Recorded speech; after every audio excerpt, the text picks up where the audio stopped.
thought that was on cue. He has proven over and over and over again that all of us need to get what you want. In order to do that, all you got to do is to use what you have. And that's your human will. I am living proof that the advocates and workers for justice, economic parity, fiscal accountability will be attacked in their efforts to discredit those of us who work to deliver a message. In some cases, the very people that we have tried to help have become the most aggressive adversaries. The sincere and dedicated leaders do not succumb to that pressure. They merely become strengthened in their resolve. If Reverend Jackson were not sitting in this church and we were planning on how to confront the economic and social problems we face today, and I were to ask you, who would you call? I'm quite sure many of you would say, call Jesse.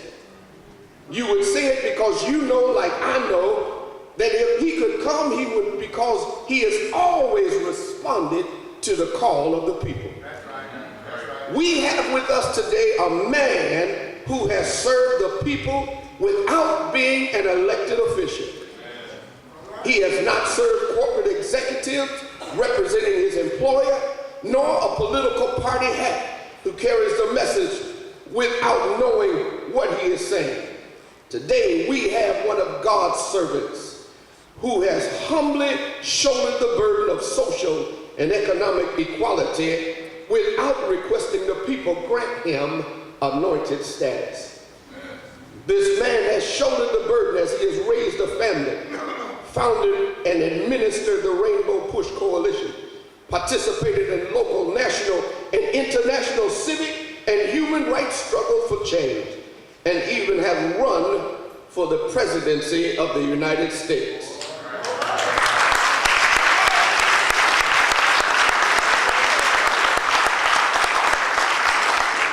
Reverend Jackson is no stranger to Grand Rapids. He's been here on several occasions. One occasion that's dear to me was when he came to help me when I was facing a recall right here in Grand Rapids. Of course, I could have used him about a month ago.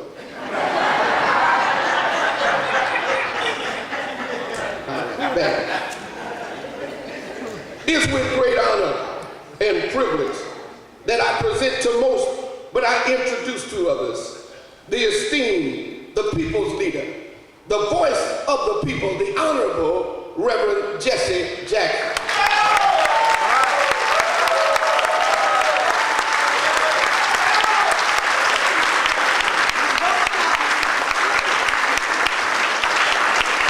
I am somebody. I am somebody. Red and yellow, brown, black, and white. We're all precious in God's sight. Stop the violence. Save the children. Stop the violence. Save the children. Jobs now. Jobs now. Jobs now. Jobs now. Keep hope alive. Keep hope alive. Never surrender. Keep hope alive. This land is our land. This land made for you and made for me. Keep hope alive. Love you.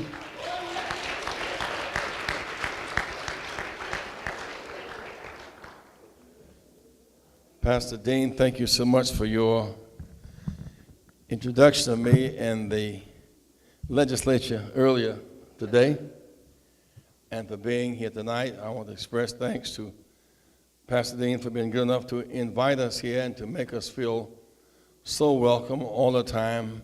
You should embrace him and love him and never take him for granted. Put your hands together for Pastor Dean. Show your love on your feet.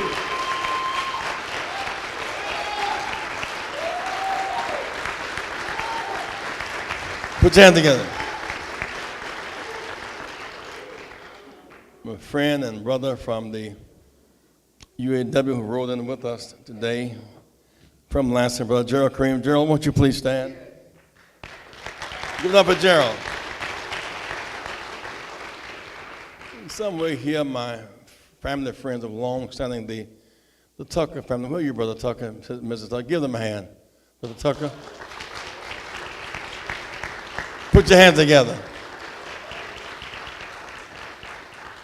I want to express to our National Field Director who was with us on this mission. You'll hear from him a lot more in years to come. He is such an able preacher of the gospel.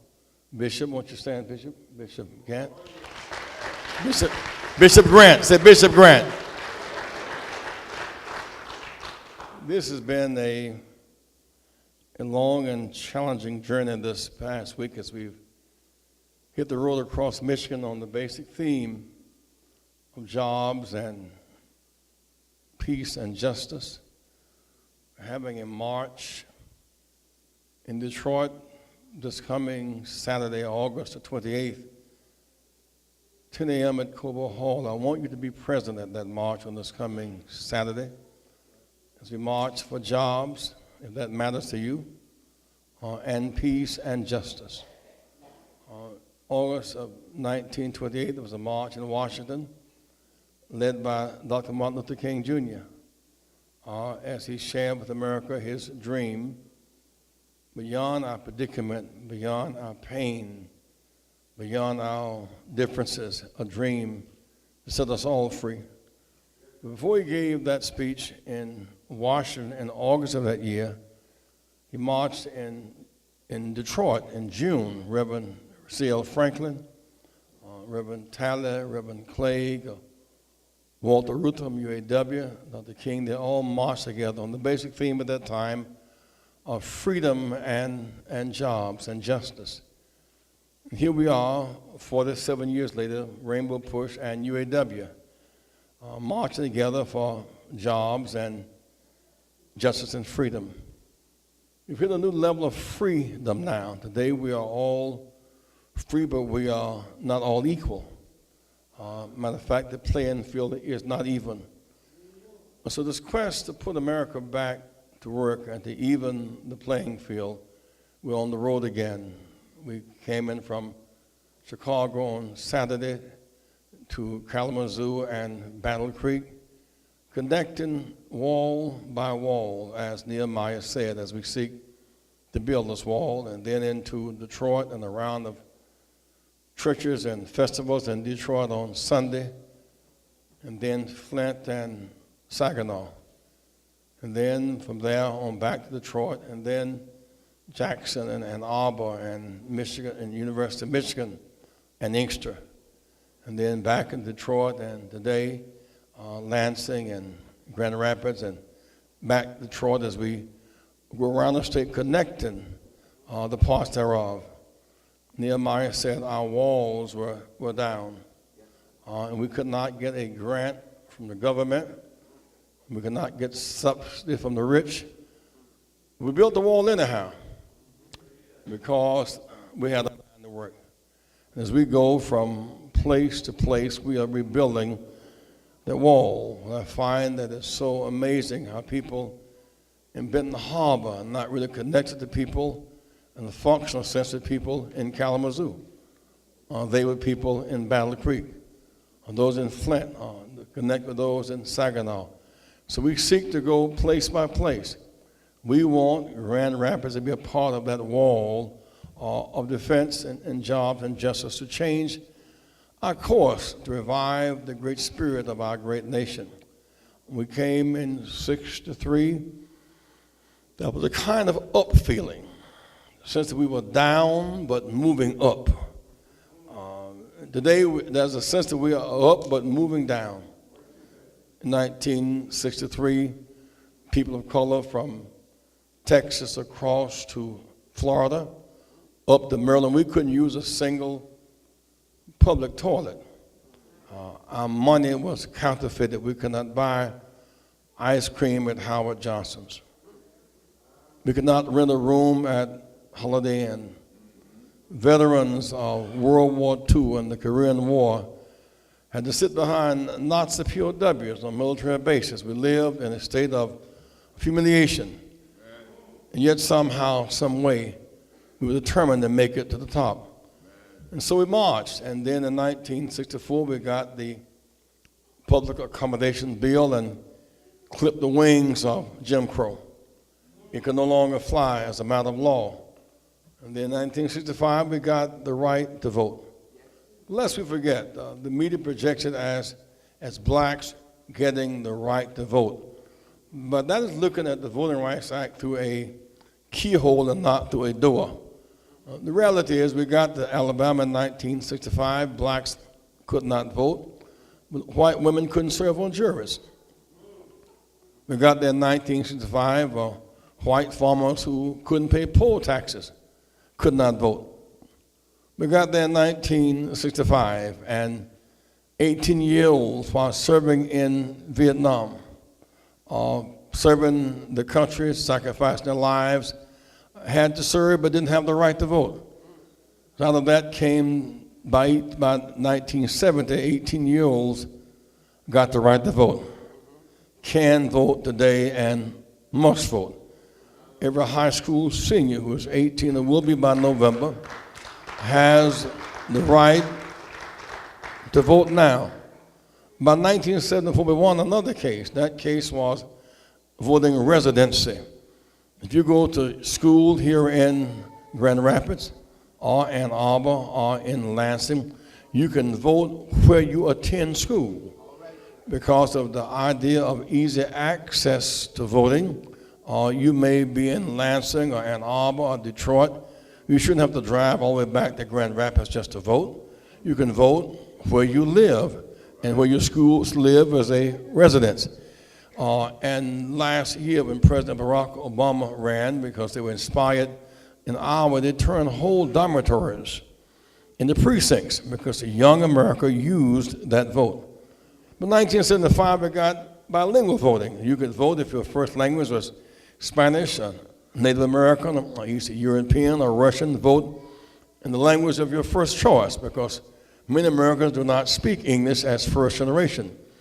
And the great American promise is not English, a given language. It is that give me your tired, your poor, your whole masses who yearn to breathe free. Yearning is the basis of our connection. Many languages and one message. Well, we didn't stop there. I ran in 1984 to open up the process of moving beyond the traditional base. And we found during that season that our popular vote was much bigger than our delegate vote. And that's because you had to have a 45% to be a delegate, which meant it was extraordinarily high on the common people, and proportionality, and winner take all. So if you run, and if I get 48.9 and someone else gets 50.1, they get 100, which was strange math. So we fought to democratize democracy, to make it real for everybody. So we bring democracy in Iraq today. The Shiites, Sunnis, and the Kurds all can vote and have proportional representation. The Shiites are by far the biggest group. If you just had winner take all, they would take all, but you couldn't have a democracy if one group dominated everything. If women cannot vote and people of other ethnicities cannot vote, you cannot have a democracy. And because we were able to change those rules, when President Barack ran in 2008, Hillary Clinton won California barely. She won Texas barely. She won Ohio barely. But based on winner, she would have been the winner. But we democratized democracy. That was our struggle, to make democracy real for the people, a government of, for, and by the people. And this quest to make America better, to include more people, has not stopped. Here we are today. We made some fundamental shifts that we must now address, and they can no longer be denied. Today, 50 million Americans cannot get 3 meals a day, food insecure. And yet there are food stored up in the warehouse, and yet they cannot eat. 40 million Americans are in poverty. who cannot get the basic meals, nor the basic medicine, nor a decent house in which to live. They're living in poverty. Many of them work without health insurance, but they work every day. They drive cabs, but they cannot make ends meet. Matter of fact, most poor people are not on welfare. Most poor folks are not on welfare. They work every day. They catch the early bus. They raise other people's children. They work every day. They drive cabs. They work every day. Without insurance, they work in fast food restaurants. They work every day. In the hospitals, when our bodies are weak and feeble, they clean our feverish bodies. And they empty our bedpans. No job is beneath them. And yet when they get sick, they cannot lie in the bed they make up. We need a health care plan for everybody.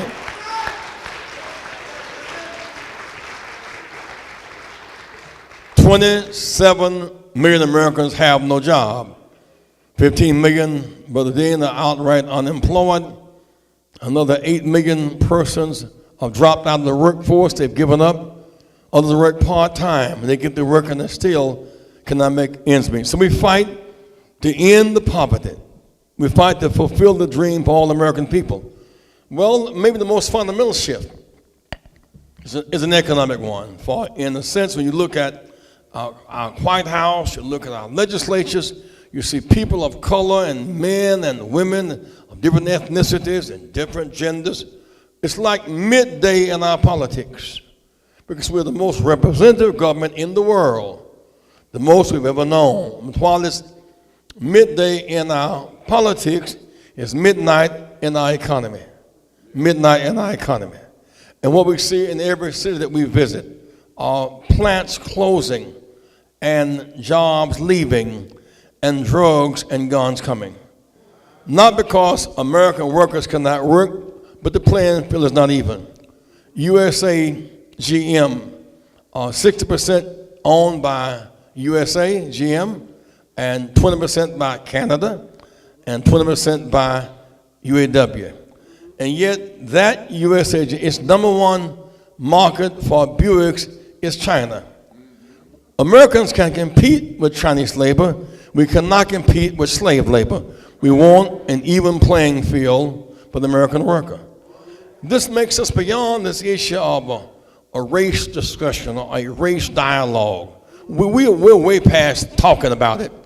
When they close your plant and take your job and give you that pink slip, they cut the lights out and they lock the gates. We all look amazingly similar in the dark. The issue is not about black and white. It's about dark and light. We must turn the lights back on for the American worker. Turn the lights back on for the American. So turn the lights on. Turn the lights on for the American worker. Put America back to work. Now look at the crisis epitomized in Detroit. We were there, the big three were auto companies. We came from the South to work hard on the assembly line, but you could work hard on the assembly line and you could work your way up, become a plant supervisor, become a line captain, become a union leader. There was a sense that we could work, and many of us came fresh from military to the assembly line and then bought a home for the first time, indoor toilet for the first time, hot and cold running water for the first time, we buy our own home for the first time, and then send our child to the universities for the first time. And yet today we have gone from the big three being automobile manufacturers where we made cars, now to three casinos where we are making cards and shifting cards and gambling. When you go from making cars to shifting cards, you go from building cars to, in fact, rolling dice for luck. That's a radical setback. We should be manufacturing. Say manufacturing. We have the capacity. We have the capacity to manufacture and build and grow. few months ago, last year, the Olympics took place in China, Beijing, China. And we won our share of gold medals. We didn't win everything. We won our share of gold medals. And silver and bronze. The fastest runners came from Jamaica, and basketball players from the USA, and gymnasts came from parts of Asia. We played together, and we won some, we lost some, but the winners left with grace. And the losers left with dignity, because that's the way of the world. Right. Well, how can we compete so well athletically, all right, but can't compete in the economy? All right. Why do we do so well in China on the ball field? Say, whenever the playing field is even, and the rules are public, and the goals are clear, and the referee is fair, we can make it. Whenever the playing field is not even, the rules not public, goals not clear, referee not fair, we cannot win. Americans want an even playing field in economic growth.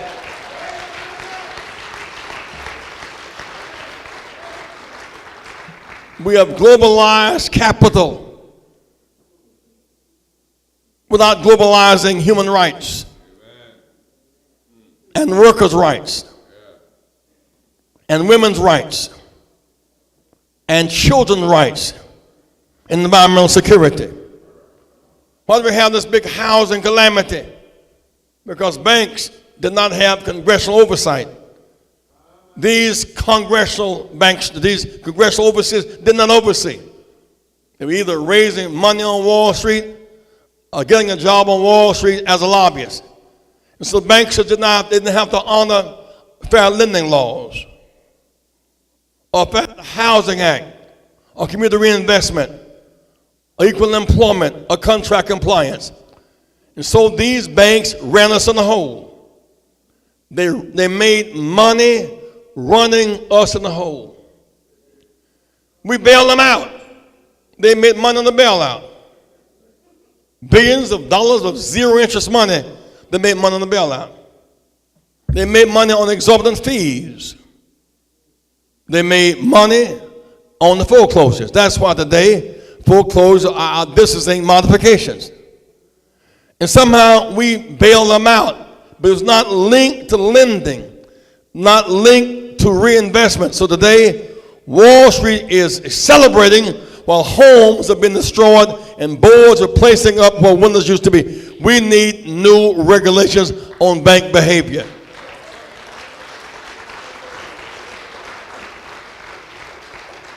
As I travel the state and around the nation, virtually every city I visit, they cut public transportation and cut public drivers.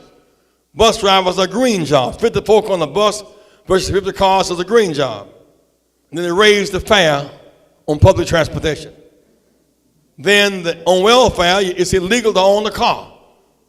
If on welfare you can't own a car and then can't afford bus fare, how can you get from welfare to work?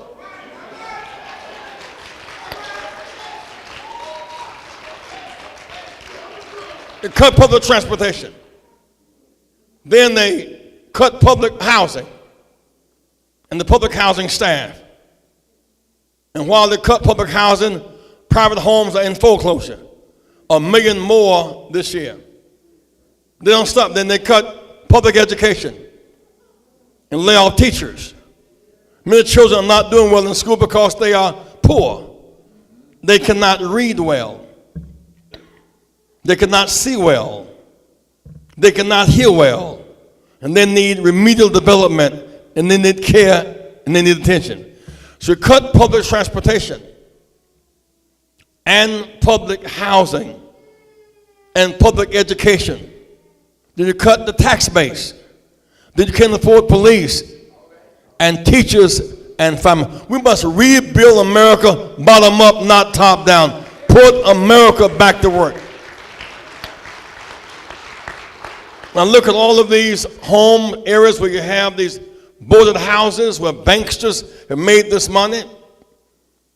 And government did not enforce the law on their behavior. In those same areas, young people should have access to apprenticeship training. You can replace those boards with windows. Just to have job weatherizing those homes. Just to have the skill to be carpenters and brick masons and painters. We should put these young folk back to work. And then give them what all of us want and need, a second chance. A chance at redemption. A chance at revitalization. We were meeting with the GM people in Detroit yesterday. So why did you guys, the day after financial firm, you bought a predator company that sells cars at 18 to 19% interest? That's predator. So, well, we know that they say that the government says we can only sell a car if you have perfect credit score. Well, the banks don't have perfect credit score. That's why they got bailed out. So here are folks who've lost their jobs, trying to get unemployment compensation, who lost their way, and then they must now pay 18 to 19% interest because the government says unless you have perfect score, you cannot be able to buy a car for 7 or 8%. Well, if you have a record, on the one hand, you can't get a loan or a job because of your background and can't get a car because you don't have a perfect score. Well, who all does that apply to? I was at University of Michigan and Michigan State, and I asked the students, how many of you have a student loan debt in your house? A student loan debt? Raise your hand. Raise your hand. You have a student loan debt in your house. A student loan debt. Raise your hand. If there's a student loan debt in your house, raise your hand. How much is it? How much is it? How much is it? How much? How much student loan debt? How much debt are you in? Student loan debt. How much? 44. Stop right there. You come out of college with a guaranteed debt without a guaranteed job, and your record has been scarred because you're living against the odds of can't get access to money. You come to college but can't get a job, even with a degree, and can't buy a house because you don't have a perfect score. We must rethink how to build our economy bottom up and give people a chance. We must now water the roots. We water the leaves. We must now water the roots. If you water the leaves, the water just sprinkles on top. But unless the roots get some juice, there'll be no fruit. Say, water the roots and have sweet fruit. At the bottom, we say we need jobs, job training, adult supervised recreation, and a plan for student loan debt forgiveness. Well, not that long ago, we were paid to go to school, called National Education Defense. They said National Education Defense Act. We got paid to go to school. What happened was the Russians sent up Sputnik. We were afraid that they had an advantage on us militarily. We could not allow Russia to have that advantage, so we could not shoot them down.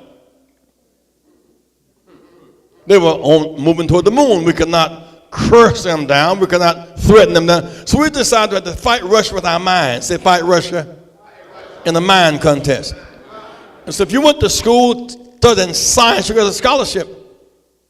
If you were in school, if you were teaching music or you were a coach teaching athletics, whatever, if you went back to school to take science, you got a free ride.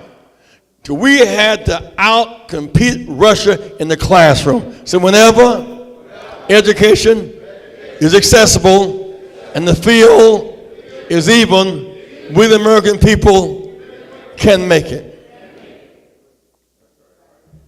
So now it's time again to renew our focus. Here we are today fighting two wars. Interesting that in those wars, we've lost fewer than 6,000 soldiers in 10 years. We lose 30,000 Americans a year to gun violence. 100,000 a year to injury. Because why are so relatively few dying? Because they're not mostly fighting. They're mostly building with guarding the building. We're in Iraq and Afghanistan. We're building roads and bridges and schools, houses, hospitals. We're educating their children. We need the same thing in America we have in Iraq and Afghan, a plan to rebuild bottom up. Say in Iraq and Afghanistan, we're building roads and bridges, education, hospitals, job and job training. Use that same plan on Grand Rapids and Lansing and Detroit. Say, put America back to work. That's what we're talking about. In the struggle to make real the American dream, somewhere along the way, some of us have lost our spirits. This is a long-distance struggle. It does not go to the drunk. Drunk people are too weak to fight back. It does not go to the drugged. They are too high and imbalanced to fight back. It doesn't even go to the swift. But those who hold out and endure. It means that when all is lost on the outside, you must go deep down and find that faith weapon. That's why Nehemiah said we don't have any equipment to work with, but we built the wall because we had a mind to work. School's about to open now, parents. Let's look anew at how we approach the school year. Before we focus on the budget, let's focus on the house. Most education takes place from bedroom to classroom, not boardroom to classroom. So most education takes place bedroom to classroom, not boardroom to classroom. I want you to just do 6 things, Pastor. I want you to, parents. So number 1, take your child to school. Take your child to school. That means you have to get up first. Take your child to school. Say, I may not be able to read or write or calculate or count, but I can take my child to school. Number 2, meet your child's teachers. Teachers teach children differently when they know the parents. And children behave differently when parents and teachers know each other. Number one, take your child to school. Number 2, meet your child's teachers. Number 3, exchange home numbers. The child get in trouble, the teacher call you and not the police because you have a relationship. Number 4, turn that TV off 3 hours a night. It will not make your light bill go up. Number 5, pick up your child's report card every 9 weeks. And number 6, take your child to worship every weekend. If I want to regain my child's consciousness, so number 1, take my child to school. Number 2, meet my child's teachers. Number 3, exchange home numbers. Number 4, turn the TV off 3 hours a night. Number 5, pick up my child's report card. Number 6, take my child to church or synagogue or temple once a week. These same kids, I asked a kid at Michigan State today, I said, how many days a week does your high school team practice basketball? They say 6.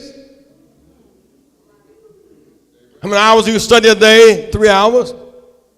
You have radio in practice? No, sir. TV in practice? No, sir. Can your girlfriend come to practice? Of course not. When you sweat and get tired, you sit down? No. When you get tired, you suck it up. If you study as you play basketball, if you study 6 days a week, and study 3 hours a night, radio off, TV off, no music on, you can slam dunk a thought like you slam dunk a basketball. It's all about progress. Say, if my mind is made up, somehow I can make it. Lastly, these are difficult days. And sometimes mean-spirited days. Sometimes people in their fear become angry and mean and look for a scapegoat. It's one thing to be a Democrat or a Republican and take a different philosophical point of view, but to call the president out of his religious name,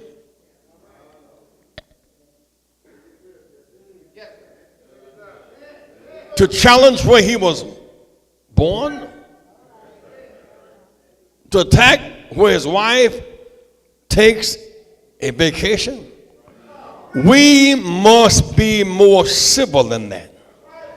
Our mission, say, turn to each other, not on each other. Learn to love, learn, and not to hate. We have survived the part. Black, white, brown. So we have learned to survive apart. Now we must learn to live together. We need each other. Live together as brothers and sisters and not die apart as fools.